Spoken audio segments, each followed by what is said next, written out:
আমার ছোট্ট সোনা দাদু ভাই আর দিদু ভাইরা আজকে আরেকটা সুন্দর কবিতা বলছি, শোনো তো, ভালো লাগবে। ছোট্ট খোকা কিরম বলছে শোনো। নৌকো যাত্রা কবিতাটার নাম। মধুমাছির ওই যে নৌকাখানা বাঁধা আছে রাজগঞ্জের ঘাটে, কারো কোনো কাজে লাগছে না তো, বোঝাই করা আছে কেবল পাটে। আমায় যদি দেয় তারা নৌকাটি, আমি তবে 100টা দাঁড় আটি, পাল তুলে দিই 4টে 5টা 6টা, মিথ্যে ঘুরে বেড়াই না কহাটে। আমি কেবল যাই একটিবার 7 সমুদ্র 13 নদীর পার। তখন তুমি কেঁদো না মা যেন, বসে বসে একলা ঘরের কোণে। আমি তো মা যাচ্ছি নেকো চলে, রামের মতো 14 বছর বনে। আমি যাব রাজপুত্র হয়ে, নৌকো ভরা সোনা মানিক বয়ে। আশুকে আর শ্যামকে নেব সাথে, আমরা শুধু যাব মা 3 জনে। আমি কেবল যাব একটিবার 7 সমুদ্র 13 নদীর পার। ভোরের বেলা দেব নৌকা ছেড়ে, দেখতে দেখতে কোথায় যাব ভেসে। দুপুরবেলা তুমি পুকুর ঘাটে, আমরা তখন নতুন রাজার দেশে। পেরিয়ে যাব তীরপুণ্যির ঘাট, পেরিয়ে যাব তেপান্তরের মাঠ। ফিরে আসতে সন্ধে হয়ে যাবে, গল্প বলবো তোমার কোলে এসে। আমি কেবল যাব একটিবার 7 সমুদ্র 13 নদীর পার। কি গো, তোমরা যাবে নাকি খোকার মতো এরকম 7 সমুদ্র 13 নদীর পার? তারপরে এসে সেই গল্পগুলো শোনাবে তো? আচ্ছা আচ্ছা, একটা সুন্দর কবিতা বলবো, শোনো একটু। কবিতাটার নাম সমালোচক, কবির নাম রবীন্দ্রনাথ ঠাকুর। শোনো তো। বাবা নাকি বই লেখে সব নিজে, কিছুই বোঝা যায় না লেখেন কি যে। সেদিন পড়ে শোনাচ্ছিলেন তোরে, বুঝেছিলি? বল মা সত্যি করে, এমন লেখায় তবে বল দেখি কি হবে। তোর মুখে মা যেমন কথা শুনি, তেমন কেন লেখেন না কৌনি? ঠাকুমা কি বাবাকে কখনো রাজার কথা শোনায়নি কোনো? সেসব কথাগুলি গেছেন বুঝি ভুলি।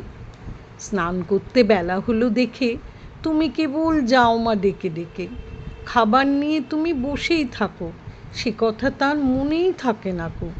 করেন সারা বেলা লেখা লেখা খেলা।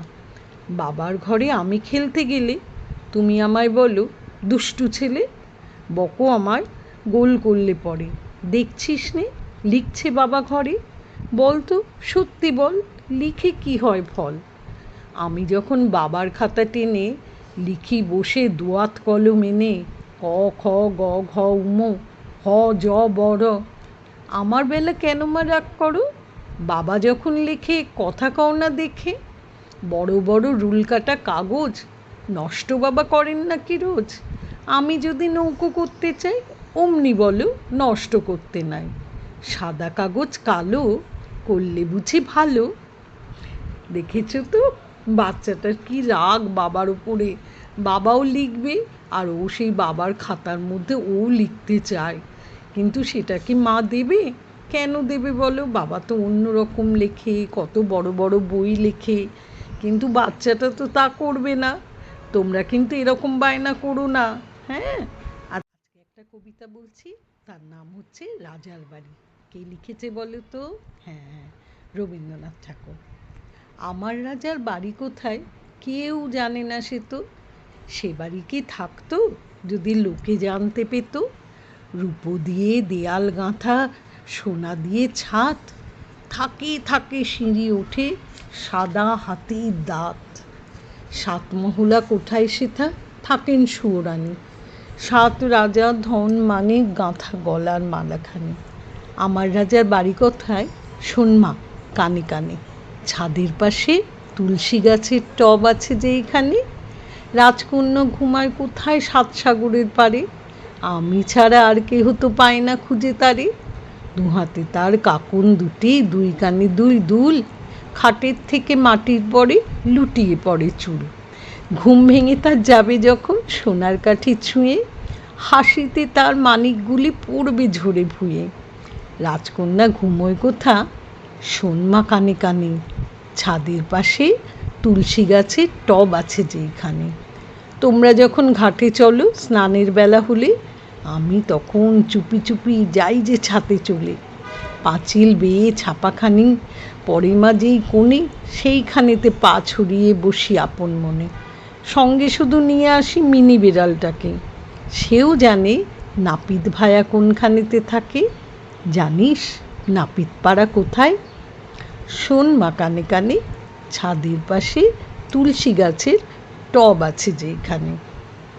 তোমাদেরও তো এরকম রাজবাড়ির কিছু খোঁজ পেয়েছো? সাতমহলা রাজবাড়ি বাচ্চাটা কিন্তু পেয়ে গেছে। তোমরাও একটু দেখো তো কোনো রাজবাড়ির খোঁজ পাও কি না, তাহলে রাজকন্যাকেও দেখতে পাবে। ঠিক আছে, আজকে যাই।